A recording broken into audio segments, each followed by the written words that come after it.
Hello, it's now 11:29 a.m. I guess it was 10:15 exact when I got dropped off by the Uber driver. I tried to take a nap. I was feeling sleep deprived.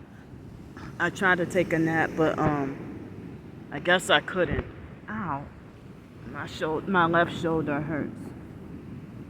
So this is what happened. The Uber driver, the app, he left a message saying that he's deaf or hard of hearing.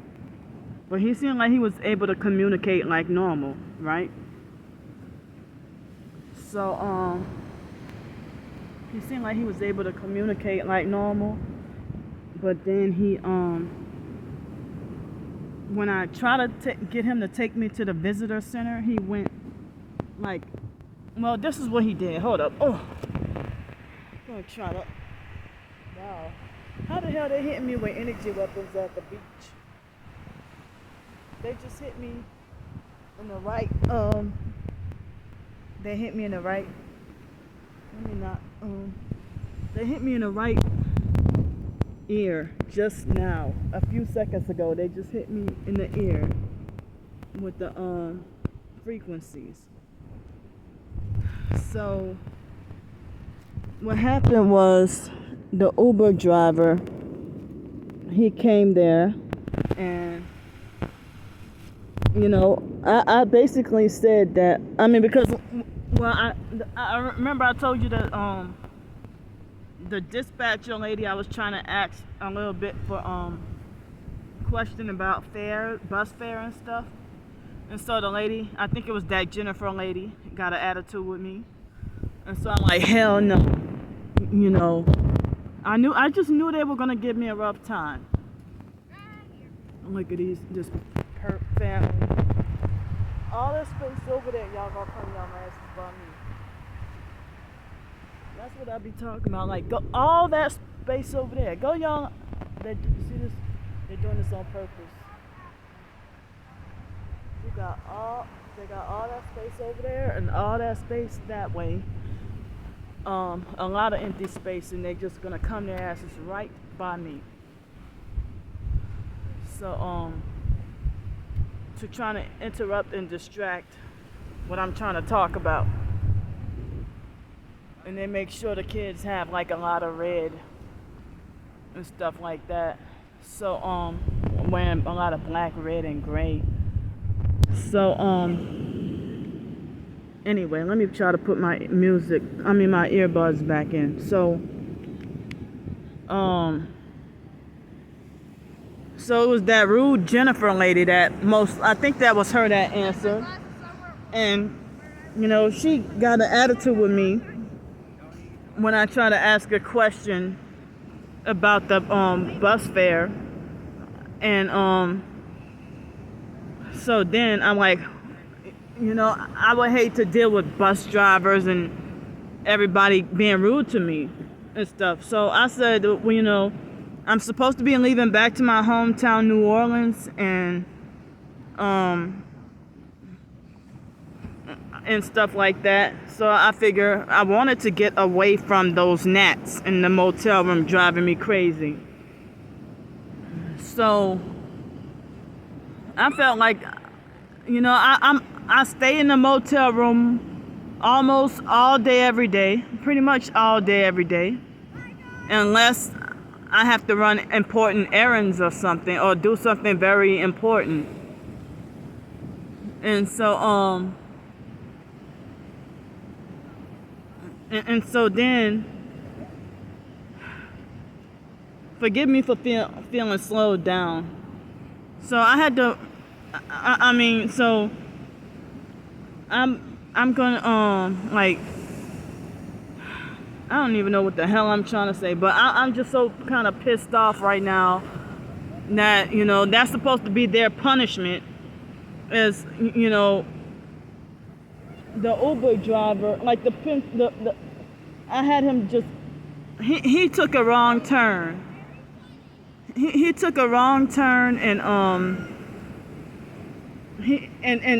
then like where I'm where I'm staying at with the at the motel, they got construction and they just put up new traffic lights directly where the motel is.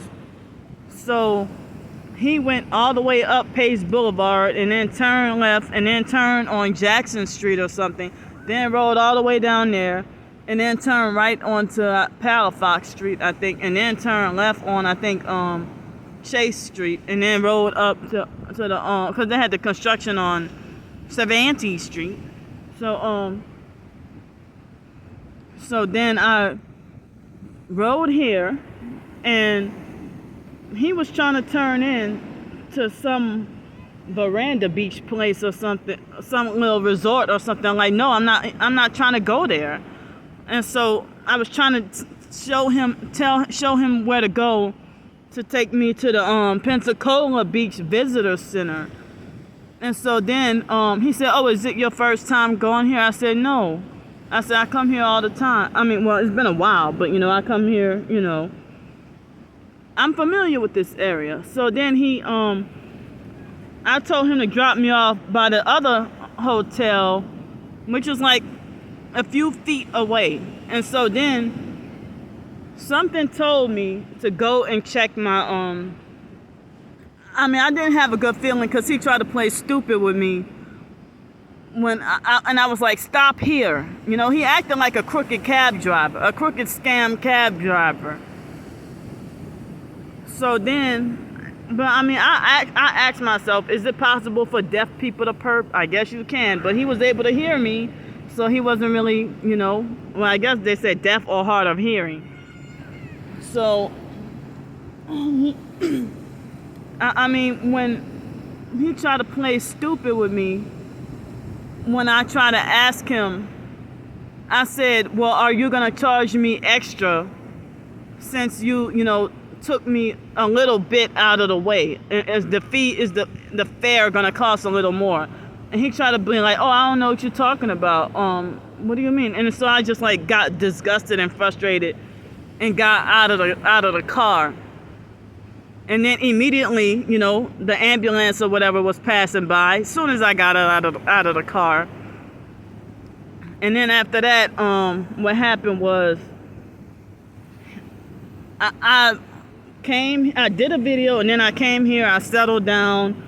I tried to go to sleep. I tried to take a nap because I'm feeling a sleep deprived feeling. I'm feeling like, well, maybe today was the wrong day to come to the doggone beach. But, because of the seaweed and plus my sleep deprivation. And then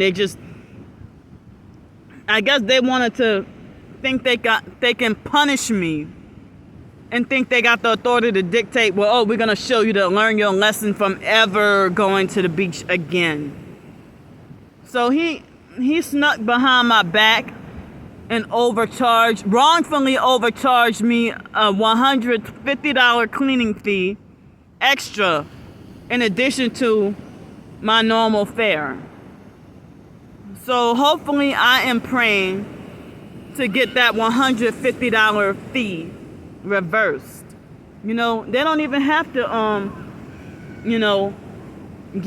just totally refund everything. I'll be content with them if they just, I would be content with them if they just give me back my $150. The rest of the fee, keep that, But I figured that was part of the gang stalking. I never in my life at first I thought I was wrongfully charged a surcharge. The surge fees, and I didn't, because I'm like, this is not even surge fee. It's not even time for the surcharge. The surge pricing. So it's not even that time for the surge pricing. So I found out later on that he wrongfully charged me a cleaning fee and tried to make it like as if I dirtied up the car. And I did nothing. I just had this small little bag and myself.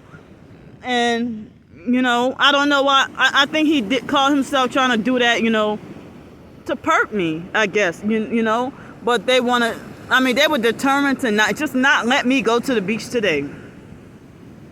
Trying not to. But, I guess it would be better if they did refund everything, but I'm not really expecting them to refund everything. Just give me back my $150. That's all I'm requesting. And the rest of the fee, go ahead and charge me. But since you bastards gang stalk me, y'all need to owe me everything back. That doggone the crooked scam gang stalking bus service, I guess they wanted to make it to where they wanted to be determined to ruin my day. So, I said I was gonna be determined to try to relax, get out, clear my mind from this gang stalking and stuff. And right now I'm out here and I'm feeling sensory deprivation. Sensory deprivation from staying locked up in that motel room all the time. It just felt so weird being out here, and I felt like disoriented. But I know y'all think I should have been punished with just staying at the motel another day. Like I can't just get out.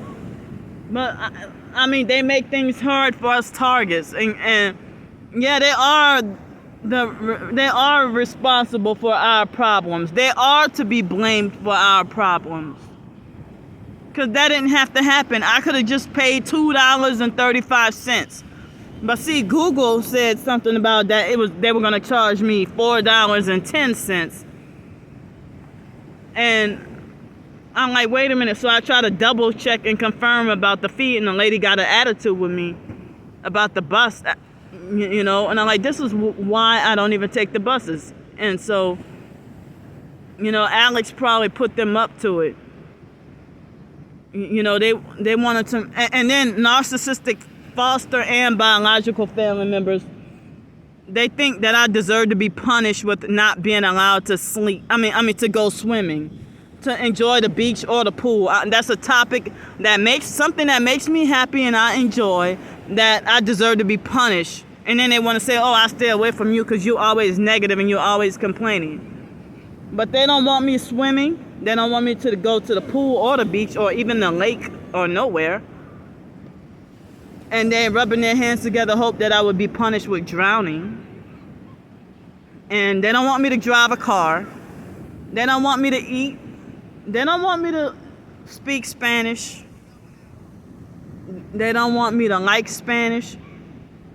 I'm not allowed to like certain music or certain artists. Now I'm forbidden to talk about the Bible or Jesus Christ. And forbidden to talk about natural health, Illuminati, New World Order. Forbidden to talk about prepping and survival. Forbidden to talk about my research and everything. I'm just sweating for nothing.